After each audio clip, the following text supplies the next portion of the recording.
Hai, aku Sarah, dan pada usia 17 tahun aku adalah cewek baru di sekolah super bergengsi. Pergerakan tiba-tiba ini bukanlah sesuatu yang buruk. Bukannya aku membenci sekolah lamaku atau apapun, tapi seperti memenangkan tiket lotre yang ayahku habiskan karirnya yang luar biasa untuk mendapatkannya. Kalian tahu, ayahku adalah pemadam kebakaran. Dan musim panas lalu terjadi kebakaran yang menghanguskan rumah besar ini sepenuhnya. Ayahku tahu masih ada seseorang di dalam sana. Jadi dia mengabaikan semua peringatan rekan timnya lalu pergi ke gedung yang terbakar untuk menyelamatkan mereka sendirian. Dia menemukan seorang cewek seusiaku terperangkap di kamarnya dan bergegas masuk untuk menyelamatkannya. Tapi saat dia memeluk cewek itu dan berlari keluar dari api, balok kayu yang terbakar jatuh menimpa kakinya. Saat itulah ayah pahlawanku menggunakan kekuatannya yang luar biasa yang tersisa untuk menyingkirkannya dan membawa cewek itu keluar dari gedung.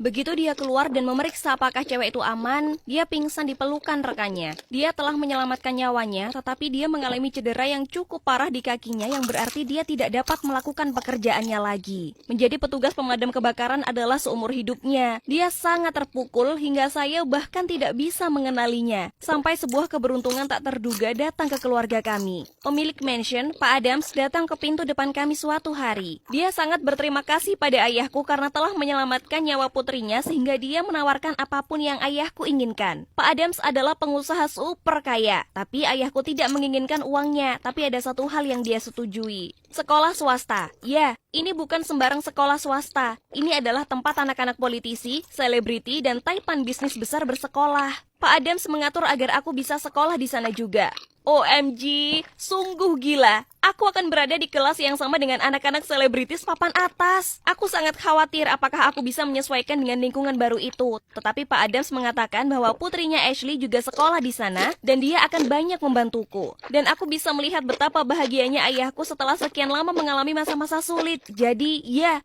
hari pertamaku di sekolah sangat berbeda dari yang kubayangkan. Ashley harus menunda kembali ke sekolah selama sebulan karena kerusakan kulitnya masih belum pulih. Jadi aku akhirnya pergi sendiri. Jadi, wow, sekolah ini luar biasa. Serius, ambillah kemewahan dan kalikan sekitar 100.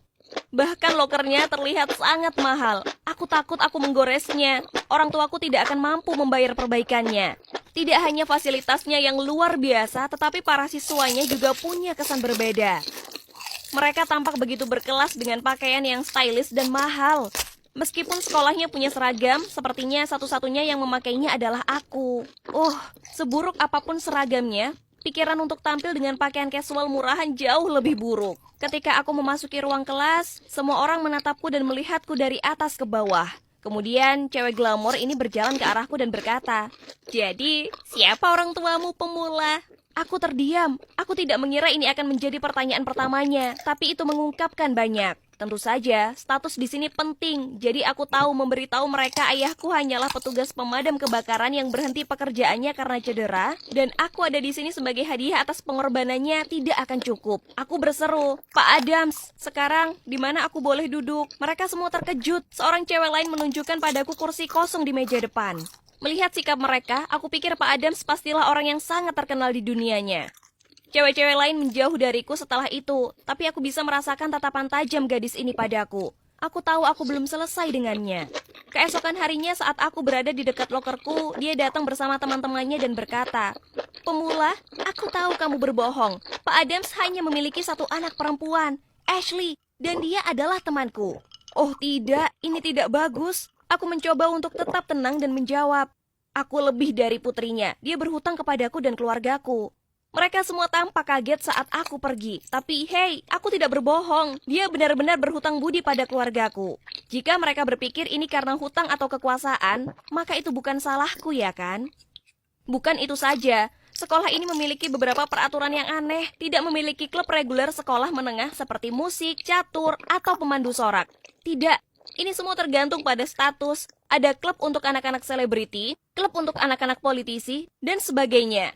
Menurutku ini aneh. Tidak bisakah seorang pun di sini menjadi diri mereka sendiri tanpa bergantung pada ketenaran orang tua mereka? Pokoknya, 1 minggu masuk sekolah, aku diberitahu kalau aku harus menghadiri pertemuan klubku sepulang sekolah. Oh, jadi mereka sendiri yang memasukkanku ke dalam grup anak dari suatu keluarga. Aku tidak ingin digolongkan sebagai pembangkang juga. Jadi, aku dengan enggan pergi ke aula untuk hadir. Aku duduk di belakang ruangan. Sepertinya itu adalah klub anak-anak taipan bisnis. Ya ampun, membosankan sekali. Sangat membosankan sampai-sampai aku yakin anak yang duduk di sebelahku sedang tidur. Seorang cowok yang ayahnya memiliki salah satu perusahaan besar mengoceh tentang bagaimana ayahnya menyumbangkan jutaan dolar untuk sekolah tersebut. Yang lebih buruk, semua orang bertepuk tangan dan bersorak seolah-olah dia telah menyelamatkan dunia atau semacamnya. Setelah setengah jam melakukan kepalsuan ini, aku sudah muak. Jadi aku meluncur melewati cowok yang sedang tidur sehingga aku bisa melarikan diri. Tetapi sebagai cewek yang kikuk, aku secara tidak sengaja menjatuhkan jack earphone-nya karena gemuruh musik yang paling keras. Ups, cowok itu duduk dan dengan tenang mematikan musiknya. Aku masih berdiri di sana dengan semua orang melihatku ketika Mauve berkata, "Sarah, ya kan? Apa kamu mau pergi ke suatu tempat? Setidaknya kamu harus memberitahu kami apa yang telah dilakukan keluarga kalian untuk sekolah. Atau kalian kira kalian bisa menikmati keuntungan dari klub ini?" Bingung, aku berseru. Lagi pula, aku tidak membutuhkan semua drama ini. Oh, begitu. Mauve memelototiku. Aku baru saja hendak mengumpulkan barang-barangku dan bergegas keluar dari sana ketika cowok di sampingku berdiri dan berkata, "Dia benar, tidak ada yang peduli dengan fasilitas bodohmu. Klub ini sangat membosankan hingga membuatku tertidur."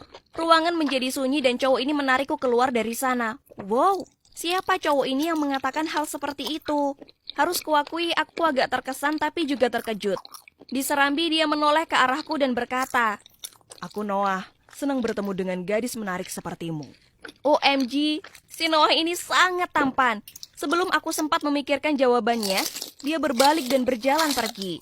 Dan tunggu, apa dia baru saja mengatakan kalau aku menarik? Lagi pula, aku tidak membutuhkan teman di sini. Mereka semua terlihat palsu. Yang perlu aku lakukan hanyalah mengerahkan seluruh kemampuanku untuk belajar dan memanfaatkan pendidikan yang ditawarkan di sini. Kelas terbaik bagiku sejauh ini adalah seni, dan lebih khusus lagi pembuatan plester. Aku suka membuat figur plester. Aku begitu asyik dengan seninya. Suatu kali aku sedang mengerjakan patungku ketika cewek bernama Claire ini mendatangiku dan berbisik, "Apa kamu sedang menstruasi? Ikutlah denganku ke lokerku jika kamu perlu pakaian ganti." Aku melihat rokku dan iya, dia benar. Tentu saja, aku tidak punya pakaian cadangan. Melihatku bingung, dia tiba-tiba melepas jaket wall Chanel-nya dan mengikatkannya di pinggangku. OMG, bagaimana kalau aku mengotorinya? Kepanikanku berlanjut ketika aku melihat isi lokernya. Wah, semua barang yang ada di sana pasti harganya minimal 4 digit.